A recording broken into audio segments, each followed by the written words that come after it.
Salam, mən Firuzə Hüseynli. Bugün sizə kəsirlərin vurulması mövzusunun izahını verəcəm. Kəsirlərin vurulması adı üstündə vurma əməlidir. Gəlin bir nümunə yazaq. Məsələn, yazıram. 12-də 8 vurulsun 6-da 4. Vurmada ortaq məxrəcə gətirmək söhbəti yoxdur. Vurmada elə vururuq.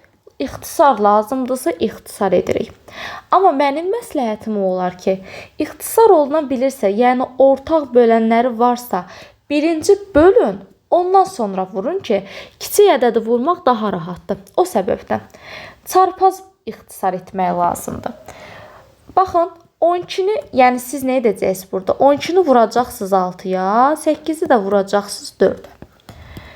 12 ilə 4-ü 4-ə bölmək olur. Hər ikisini yanbayan ixtisar edə bilmərik. Ancaq məxrəcdən surəti ixtisar edə bilərik. 12-yi 4-ə bölürəm, qalır 3. 4-ü də 4-ə böldüm, qaldı 1. Yəni heç nə qalmadı. 8. 8 ilə 6 hər ikisi 2-yə bölünür. 8-i 2-yə bölərəm, qalar 4. 6-nı da 2-yə bölərəm, qalar 3. Baxın, 3, 3, 4, 1. Artıq bölünmürlər.